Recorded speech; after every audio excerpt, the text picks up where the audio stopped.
So నిన్నటి రోజున మనం ప్రాసెస్ అండ్ ప్రాజెక్ట్ మెట్రిక్స్లో భాగంగా అసలు మెట్రిక్స్ అంటే ఏమిటి, మెజర్స్ అంటే ఏమిటి, దీని గురించి మనం చూసాం. సో మెజర్స్ అంటే కొలతలు, అంటే కొలవటం. మెజరింగ్ అంటే కొలవటం, మెజర్స్ అంటే కొలతలు. మెట్రిక్స్ అంటే కొలమానాలు. మెట్రిక్స్ అంటే కొలమానాలు.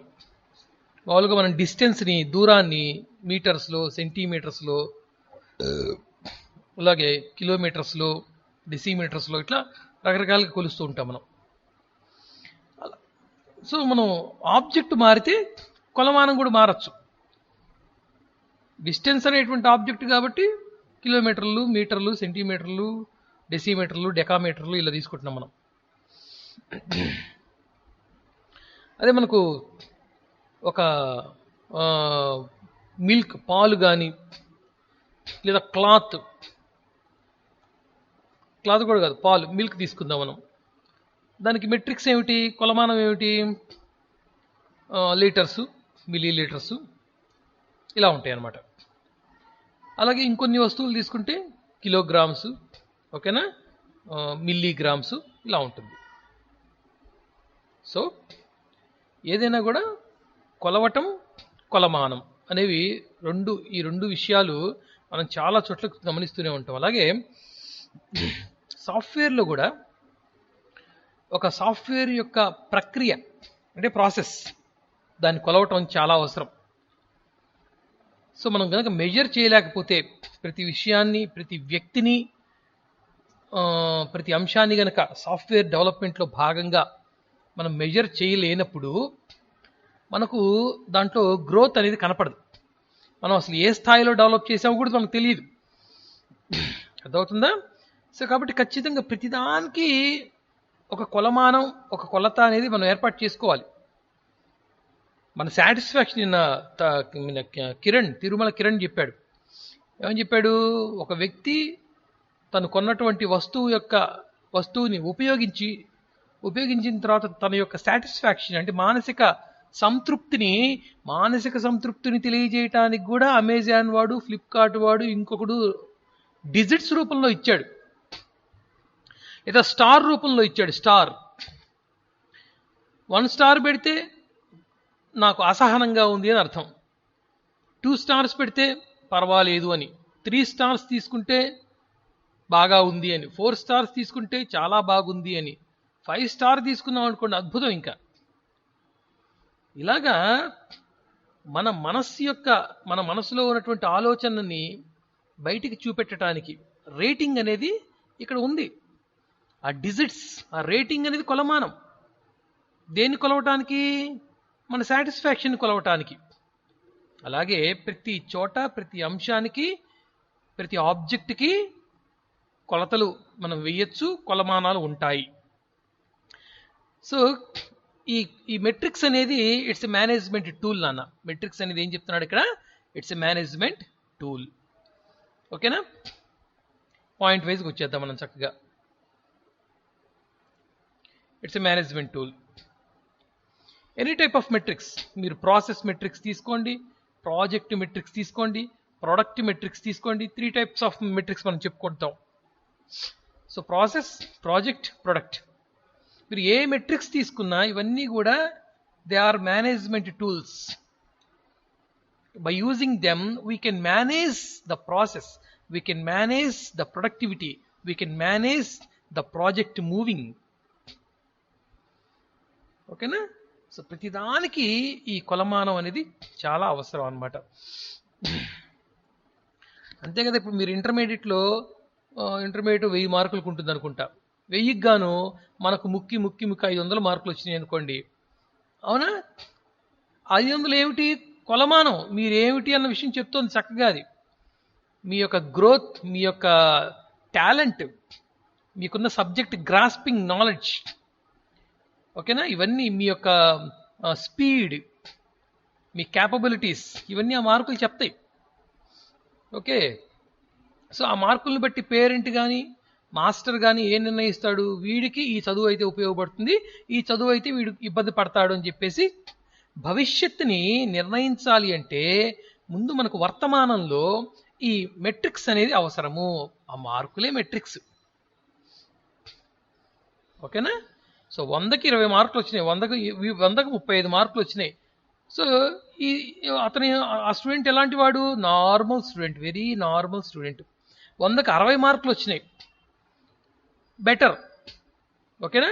బెటర్ స్టూడెంట్, పర్వాలేదు, చదువుతాడు. 100కి 90 మార్కులు వచ్చినాయి, బాగా చదువుతాడు. ఇట్లా ఏవో, వీడు బాగా చదువుతాడు, వీడు పర్వాలేదు, వీడు నార్మల్ అని ఎలా చెప్తాము? Based on the metrics. So ఇవన్నీ కూడా మేనేజ్మెంట్ టూల్స్ అమ్మ, మేనేజ్మెంట్ టూల్స్. మనల్ని, మన జీవితాన్ని మనం మేనేజ్ చేసుకోవడానికి, మనం ఎటువైపు వెళ్ళాలి అని నిర్ణయించుకోవడానికి ఈ మెట్రిక్స్ అనేది మనకు ఉపయోగపడుతుంది. అలాగే సాఫ్ట్వేర్లో కూడా ఉపయోగపడుతుంది అనమాట. ఓకేనా? చూడండి next point. They offer near in to the effectiveness of the software process and the projects. Very near. అసలు ఒక సాఫ్ట్వేర్ ప్రాసెస్ యొక్క సామర్థ్యాన్ని, ఒక ప్రాజెక్ట్ యొక్క టోటల్ ప్రాజెక్ట్ యొక్క సామర్థ్యానికి అతి దగ్గరగా మనం చూడొచ్చు సామర్థ్యాన్ని. ఓకేనా? ఒక ప్రాసెస్ కానీ, అంటే జరిగేటువంటి పార్ట్ ఆఫ్ ది వర్క్ కానీ, టోటల్ ప్రాజెక్ట్ కానీ, వీటి యొక్క ఎఫెక్టివ్నెస్కి అంటే సమర్థతకి, ఆ యొక్క సమర్థతకి మనం చాలా దగ్గరగా మనం అంచనా వేయచ్చు అన్నమాట. సమర్థతని చాలా దగ్గరగా అంచనా వేయచ్చు. ఓకేనా? One second.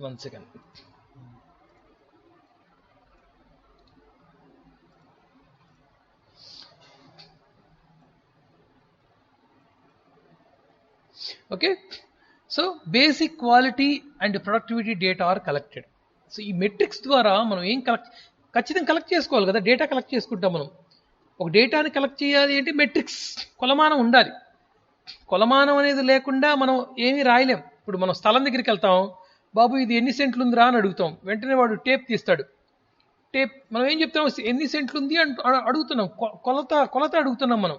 కొలత అడగంగానే వాడు టేప్ తీస్తాడు, కొలమానం ఉపయోగిస్తాడు.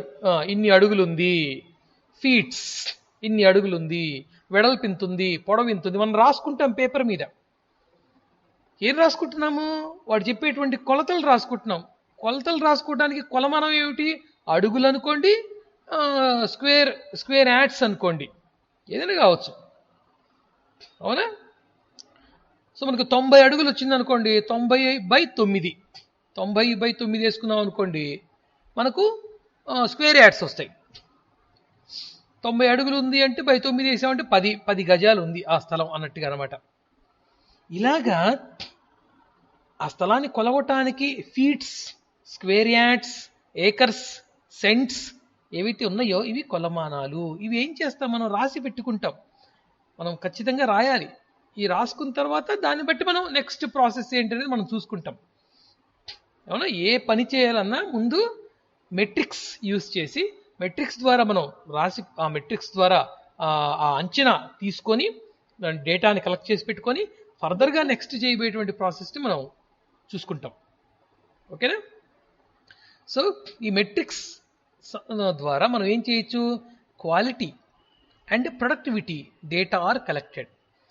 సాఫ్ట్వేర్ ప్రొడక్ట్ యొక్క నాణ్యత, సాఫ్ట్వేర్ ప్రొడక్ట్ యొక్క ఉత్పత్తి సామర్థ్యము, ఈ రెండింటిని మనం నోట్ చేసుకోవచ్చు. దీని ద్వారా? మెట్రిక్స్ ద్వారా. అన్నీ మనకు డిజిట్స్ రూపంలోనే ఉంటాయమ్మా. డిజిట్స్ రూపంలోనే ఉంటాయి. ప్రతిదీ డిజిట్స్ రూపంలో ఉండాల్సిందే. క్వాంటిఫైయబుల్ అంటాం దాన్ని. Quantifiable, everything must be quantifiable. అవునా? మీరు చెప్తుంటారు కదా, మీరు ఒక ఫుడ్ తిన్నారనుకోండి, కొంతమంది చెప్తారు 100% సూపర్గా ఉందంటారు. 100% అంటారు మీరు. అవునా? సినిమాకి వెళ్ళొచ్చాం అనుకోండి, ఎలా ఉందా సినిమా అంటే 50-50 రా అంటాం. ఎలా సక్సెస్ ఎలా ఉంది అంటే 50-50 అంటాం. అంటే 2 డిజిట్స్ వాడాం అక్కడ, 50-50.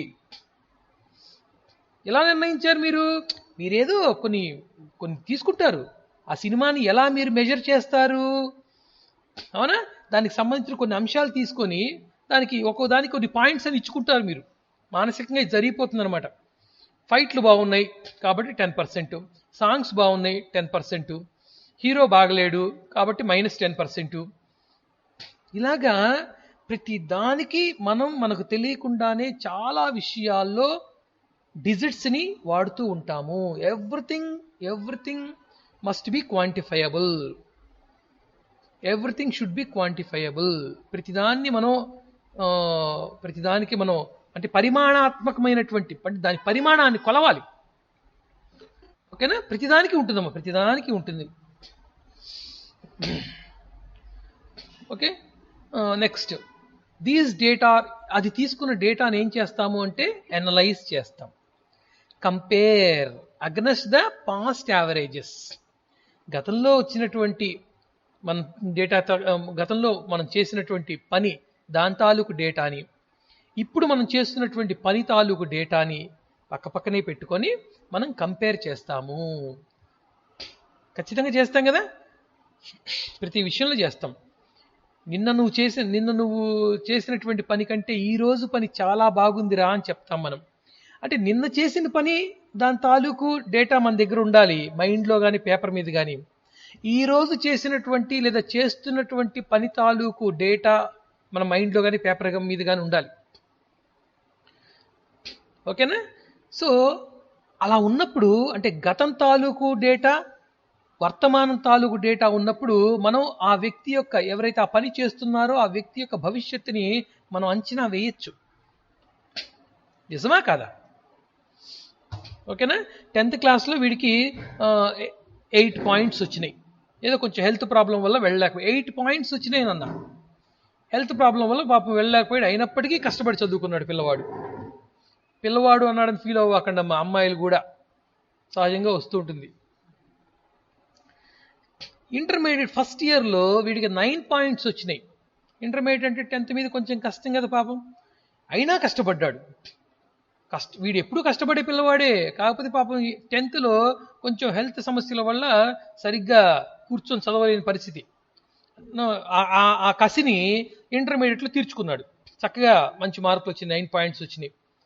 సో ఈ 8 పాయింట్స్ అనేది పాస్ట్. అవునా? పాస్ట్. గ్రేడ్ పాయింట్ యావరేజ్ తీసుకుంటాం కదా. ఓకేనా? 8 పాయింట్స్ వచ్చినాయి. ఇప్పుడు 9 పాయింట్స్ వచ్చినాయి. ఇంటర్మీడియట్ ఫస్ట్ ఇయర్లో 9 పాయింట్స్ వచ్చినాయి. ఇప్పుడు ఈ రెండింటిని మనం పక్కన పెట్టుకుంటే then we can estimate the capability of the student, the productivity of the student. వాడి ఉత్పత్తి సామర్థ్యం, వాడి యొక్క క్యాపబిలిటీ ఎలా ఉంది, వాడి టాలెంట్ ఎలా ఉందన్న విషయాన్ని మనం ఇక్కడ అంచనా వేసుకోవచ్చు. అవునా కదా? సో ప్రతిదానికి పాయింట్స్ అనేవి చాలా అవసరము. ఓకేనా? సో అసెస్ చేయొచ్చు అంటున్నాడు. అండ్ అసెస్డ్ అంచనా వేయటం. అసెస్మెంట్ వేరు, ప్రిడిక్షన్ వేరు నాన్న. అసెస్మెంట్ అంటే ఏమిటి? ఎదురుగా డేటా ఉంటుంది, దాన్ని బట్టి అంచనా వేస్తే దాన్ని అసెస్మెంట్ అంటాం. ఎదురుగా డేటా లేదు, దాన్ని బట్టి మనం కనుక అంచనా వేస్తే దాన్ని ప్రిడిక్షన్ అంటాం. ప్రిడిక్షన్ అసెస్మెంట్ రెండు దగ్గరగా ఉండేవే, రెండు అంచనాలే. కాకపోతే మనకు ఎలాంటి బ్యాక్గ్రౌండ్ నాలెడ్జీ లేకుండా కనుక మనం అంచనా వేస్తే దాన్ని ప్రిడిక్షన్ అంటాం. ఊహించటం. బ్యాక్గ్రౌండ్ నాలెడ్జ్ పెట్టుకొని పర్టికులర్గా డేటా మన దగ్గర పెట్టుకొని మనం గనక నెక్స్ట్ జరగబోయే విషయాన్ని గనక అంచనా వేయగలిగితే దాన్ని అసెస్మెంట్ అంటాం. ఓకేనా? సో ఇలా మెట్రిక్స్ ద్వారా కలెక్ట్ చేసినటువంటి డేటాని సాఫ్ట్వేర్లో జరుగుతున్నటువంటి ప్రాజెక్ట్లో జరుగుతున్నటువంటి క్వాలిటీ ఎట్సెట్రా వీటి మీద డేటా కలెక్ట్ చేసుకొని డిజిట్స్ రూపంలో కలెక్ట్ చేసుకొని, ఓకేనా, నెక్స్ట్ భవిష్యత్తు ప్రాజెక్ట్స్ని అంచనా వేసుకుంటారు. ఓకే, ఏం చెప్తున్నాడు చూడండి next point. The goal is to determine weather quality and productivity improvements have occurred. ఈ పాస్ట్, ఈ వర్తమానము, ఓకేనా, ప్రెజెంట్ పాస్ట్, ఈ రెండింటిని దగ్గర పెట్టుకుంటే ఏం చూడొచ్చు? అసలు వీడి పిల్లవాడికి క్వాలిటీ పెరిగిందా, వీడి సమర్థత పెరిగిందా, అవునా అన్న విషయాన్ని అంచనా వేయచ్చా లేదా? అసలు గోల్ ఏంటి అంటే ఈ మెట్రిక్స్ ద్వారా డేటాని కలెక్ట్ చేయడానికి, కొలమానాల ద్వారా డేటాని కలెక్ట్ చేయడానికి గల ప్రధాన కారణం ఏమిటయ్యా అంటే వ్యక్తి గతంలో ఎలా ఉన్నాడు, ఇప్పుడు ఎలా ఉన్నాడు, వాడి యొక్క చదువులో, వాడి యొక్క సమర్థతలో ఏమైనా మార్పు వచ్చిందా లేదా, క్వాలిటీ ఎలా ఉంది, ప్రొడక్టివిటీ ఎలా ఉంది. క్వాలిటీ అంటే నాణ్యత, ప్రొడక్టివిటీ అంటే ఉత్పత్తి సామర్థ్యం. ఓకేనా?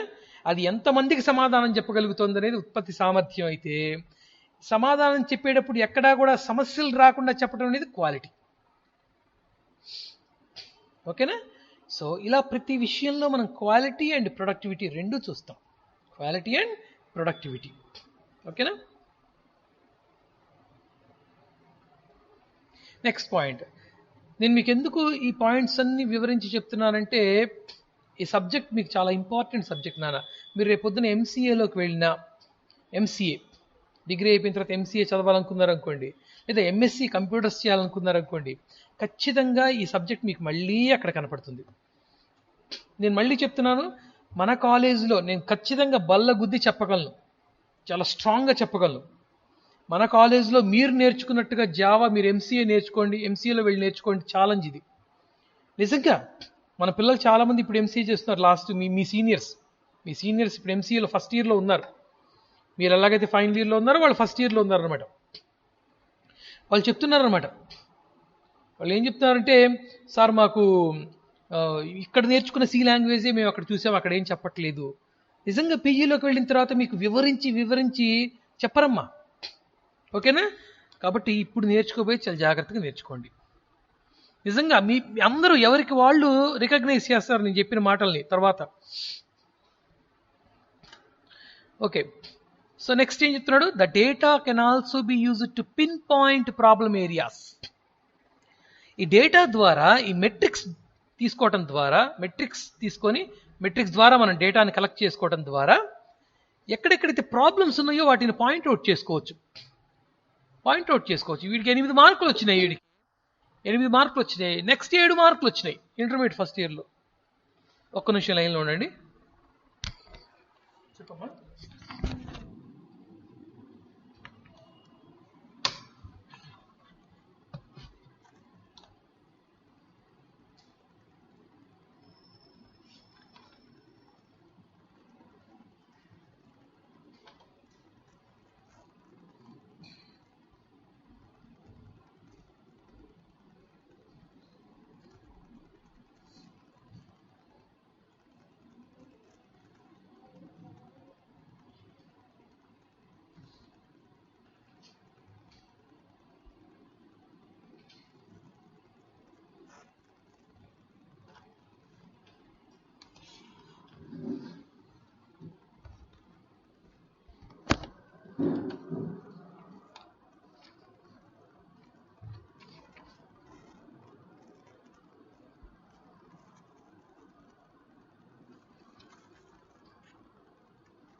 మొన్న అయిపోయింది మార్చిలో.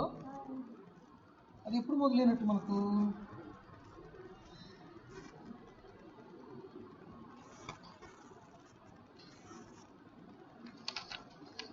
నువ్వు జాయిన్ అయిన సంవత్సరం ఏంటి?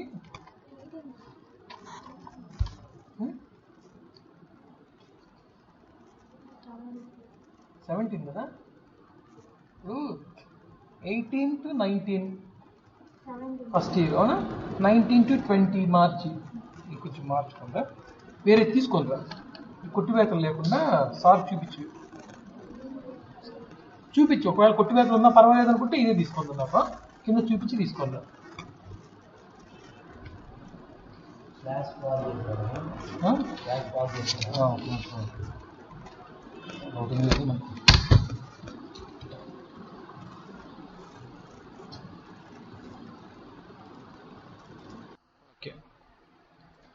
ఓకే నాన్న, నేను కంటిన్యూ చేస్తున్నాను. సో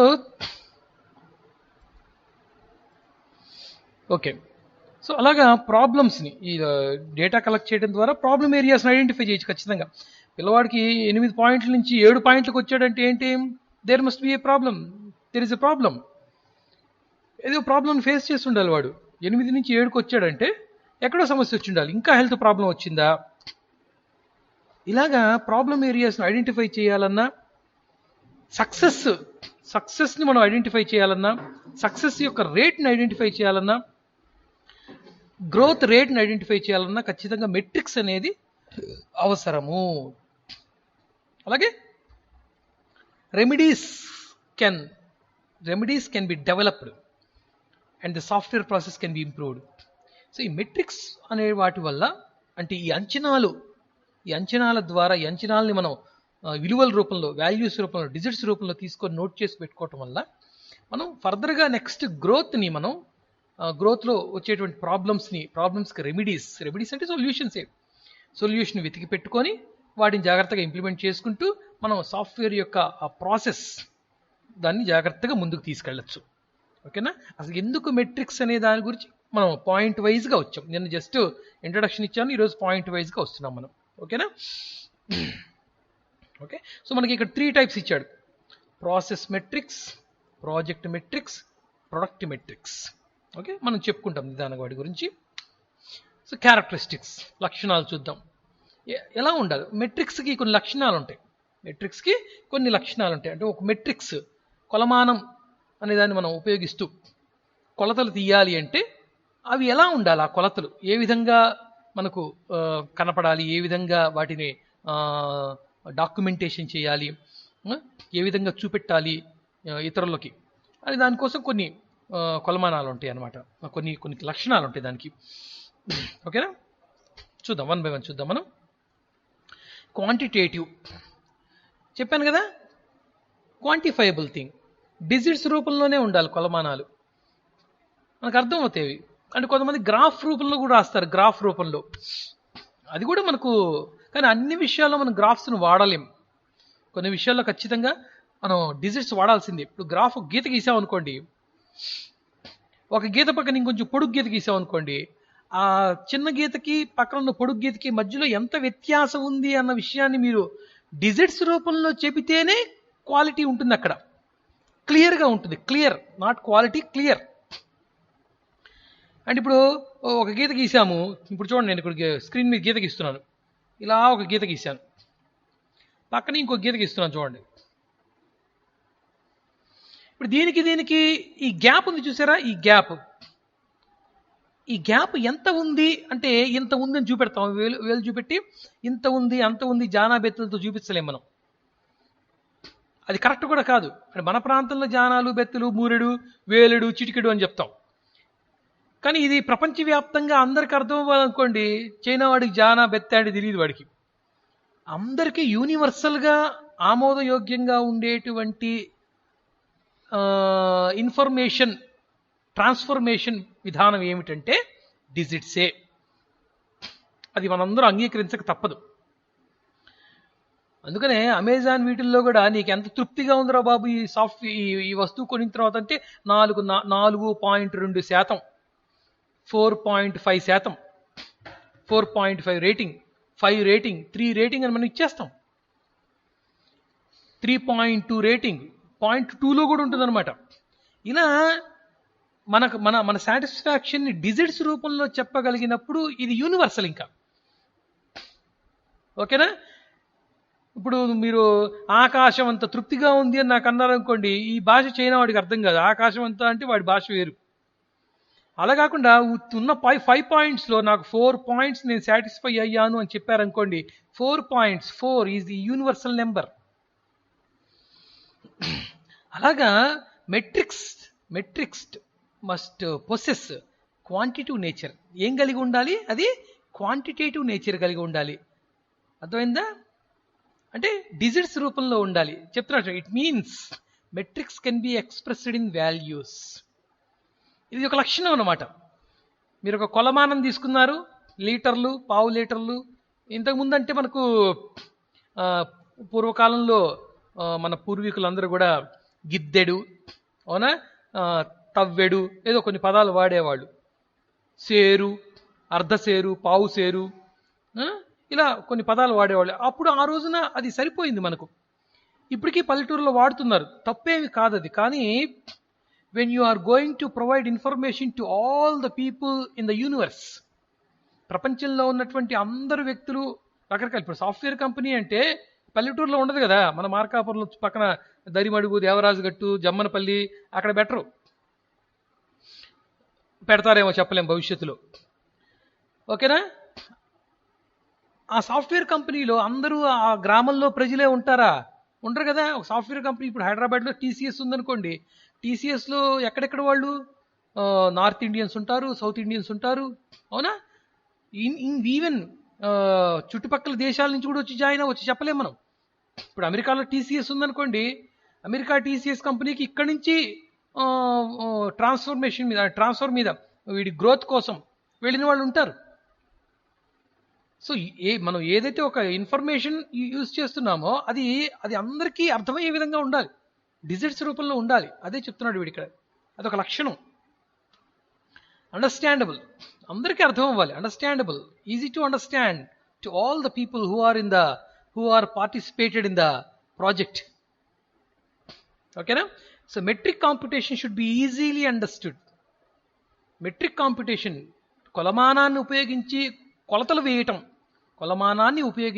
కొలతలు వేయటం అనేది, కాంప్యూట్ చేయటం అనేది, లెక్కించటం అనేది అందరికీ అర్థమయ్యే విధంగా ఉండాలి అని చెప్తున్నాడు చాలా క్లియర్గా. The method of computing metric should be clearly defined. నువ్వు ఏ విధానాన్ని ఉపయోగిస్తున్నావు, ఓకేనా, అది కూడా చాలా క్లియర్గా ఉండాలి, లేకపోతే కష్టం. So understandable. Next applicability. Metrics should be applicable. వీటిని ఎక్కడ మనం అమలుపరచాలి? అప్లికబుల్ అంటే అమలుపరచడం. ఎక్కడ వీటిని అమలుపరచాలి అంటే initial phases of development of the software. అంటే మనకు సాఫ్ట్వేర్ డెవలప్మెంట్లో రకరకాల ఫేజెస్ ఉంటాయి కదా. రిక్వైర్మెంట్స్ అనాలిసిస్ ఫేజ్ అని, డిజైన్ ఫేజ్ అని, కోడింగ్ ఫేజ్ అని, టెస్టింగ్ ఫేజ్ అని, ఇంప్లిమెంటేషన్ ఫేజ్ అని. ఈ దశల్లోనే ఉపయోగించాలి మనం. ప్రొడక్ట్ అయిపోయిన తర్వాత, డెలివరీ అయిపోయిన తర్వాత, కస్టమర్కి వెళ్ళిపోయిన తర్వాత అప్పుడు నేను మెట్రిక్స్ తీసుకుంటానంటే అది కష్టం. అంటే అది కూడా తీసుకోవచ్చు, దాన్ని మనం అంచనా వేయచ్చు. కానీ కొలమానాలను ఉపయోగించి సాఫ్ట్వేర్ యొక్క క్వాలిటీని, సాఫ్ట్వేర్ యొక్క కాస్ట్ని, సాఫ్ట్వేర్ యొక్క ప్రొడక్టివిటీని, వ్యక్తి యొక్క సామర్థ్యాన్ని, వీటన్నిటినీ కొలిచేటువంటి ప్రక్రియ సాఫ్ట్వేర్ డెవలప్మెంట్ ప్రాసెస్లోనే జరుగుతుంది. డెవలప్డ్ తర్వాత ఉంటుంది కొంచెం ఎక్కడో. So maximum competitions using metrics, ఎక్కువ కొలతలు వేయటం, కొలచటం, అంచనా వేయటం, మెట్రిక్స్ను ఉపయోగించి అంచనా వేయటం, కొలవటం అనేది ఈ ప్రాజెక్ట్ జరిగేటప్పుడే తీసుకోవాలి. ఓకేనా? Next repeatable. రిపీటబుల్ అంటే ఏం చెప్తున్నాడు? మీరు ఎన్నిసార్లు దాన్ని కొలిచినా యూజింగ్ సమ్ మెట్రిక్స్. కొన్ని కొలమానాలు ఉంటాయి కదా, మీరు ఏ కొలమానం ఉపయోగించి అంటే ఒకదాన్ని కొలవడానికి ఒక రకమైన కొలమానమే వాడతారు. ఇప్పుడు పాలని నేను కొలిచినా, మీరు కొలిచినా, జపాన్ వాడు కొలిచినా లీటర్లోని కొలిచేది. పాలను నేను కేజీల్లో కొలుస్తానంటే వాడిని పిచ్చివాడు అంటారు. దేనికి ఏది కొలమానం అనేది యూనివర్సల్గా ఉంది ప్రస్తుతం. ఓకేనా? పూర్వం వేరు. పూర్వం గురించి నేను మాట్లాడట్లేదు. రైట్ నౌ ప్రజెంట్ గ్లోబలైజేషన్ వచ్చిన తర్వాత మనం ఒకప్పుడు మన ఊరి పంట మన ఊర్లోనే ఉపయోగించుకోవటమో, పక్క ఊరి వాళ్ళకి అమ్ముకోవటమో చేసేవాళ్ళం. ఈ రోజున మన ఊర్లో పండించిన పంట మిరపకాయ తీసుకోండి, చైనా వెళ్ళిపోతుంది, జపాన్ వెళ్ళిపోతుంది, అమెరికా వెళ్ళిపోతుంది, అవునా, జర్మనీ వెళ్ళిపోతుంది. అక్కడ వస్తువులు ఇక్కడికే వస్తున్నాయి, అవునా కదా? మనం చైనా యాపిల్స్ తింటున్నాం, తెలుసా మీకు? చైనా యాపిల్స్ అంటున్నాం, చైనాలో పండిన పండ్లు అంటున్నాం, చైనా మొబైల్స్ వాడుతున్నాం, ఒప్పో, అవునా, ఇట్లాంటివి ఉన్నాయి మొత్తానికి. సో అక్కడికి వెళ్తున్నాయి, ఇక్కడికి వస్తున్నాయి. సో యూనివర్సల్ ఇట్లా గ్లోబలైజేషన్ అయిపోయిన తర్వాత నేను ఇంకా తవ్వ, గిద్ద అవి ఊర్లో వాడుకోవచ్చు, మన పక్కింటి వాళ్ళు మాట్లాడుకునే భాష అది. కానీ మనం బయటికి అమ్మేటప్పుడు ఇన్ని లీటర్స్ అని చెప్పాలి. 12 లీటర్స్, 20 లీటర్స్, 1000 లీటర్స్ ఇలా చెప్పాలి. ఓకేనా? సో ఎవరు కొలిచినా, ఎన్నిసార్లు కొలిచినా వాల్యూ అదే ఉండాలి. ఎన్నిసార్లు రిపీటెడ్గా ఒక సాఫ్ట్వేర్లో ఉన్నటువంటి క్వాలిటీని కానీ, కాస్ట్ని కానీ, రిక్వైర్మెంట్స్ అనాలిసిస్లో ఉన్నటువంటి నాణ్యతని కానీ దేన్ని కొలిచినప్పటికీ, దాని మెట్రిక్స్ యూజ్ చేసి కొలిచినప్పటికీ ఎన్నిసార్లు కొలిచినా ఒకే విధమైన వాల్యూ రావాలి. కొలతల్లో తేడా ఉండకూడదు. అలా తేడా ఉందనుకోండి, ఎక్కడో సమస్య వచ్చిందని. అంటే ఇప్పుడు మనం కొలిచినప్పుడు లీటర్ పాలు వచ్చినాయి, ఇంకోటి కొలిచినప్పుడు పావు లీటర్ వచ్చినాయి అనుకోండి, ఏంటి అర్థం? అవునా? రైట్. నో అలాగనమాట. So the metric values should be same. Metric values should be same when measured repeatedly and consistent in nature. మీరు ఎన్నిసార్లు కొలిచినా అదే రావాలి, ఖచ్చితత్వంతో ఉండాలి. కన్సిస్టెంట్ అంటే ఖచ్చితత్వం, అవునా కదా? అలా అనమాట. Next economical. ఇది చెప్పేసి ఆపేస్తానులేండి. ఎకనామికల్. సో దీనికి అయ్యేటువంటి ఖర్చు, ఎకనామికల్ అనేది మనం ఆ ఎకానమీ కూడా చూసుకోవాలి మనం. Competition of metrics should be economical. Economical means in terms of time also. ఇది కొలవడానికి నాకు 1000 రోజులు పడుతున్నట్టు మీనింగ్లెస్. తక్కువ సమయంలో తక్కువ ఖర్చుతో మనం కొలవగలగాలి. అప్పుడే సాఫ్ట్వేర్ కంపెనీస్లో ఎంప్లాయీస్కి జీతాలు ఇవ్వగలం. ఓకేనా? ఎకనామికల్, ఆ స్టేటస్ని కూడా మెయింటైన్ చేస్తూ ఉండాలి. ఇది ఒక లక్షణం. Language independent. మీరు ఒక సాఫ్ట్వేర్లో ఉన్నటువంటి ప్రాసెస్ని కానీ, సాఫ్ట్వేర్ ప్రాజెక్టు యొక్క విధానాన్ని కానీ, ప్రొడక్ట్ యొక్క కొలతలు కానీ మీరు తీసుకోవాలి అంటే product wise, project wise, process wise మీరు కొలతలు తీసుకోవాలి అంటే, ఆ తీసుకోవటం అనేది ఏ లాంగ్వేజ్ మీద ఆధారపడి తీసుకోకూడదు. అంటే ఉదాహరణకు చెప్తాను చూడండి. మీకు తెలుసు, మీలో కొంతమంది పిల్లలు ప్రోగ్రామింగ్ బాగా రాసే పిల్లలు ఉన్నారు.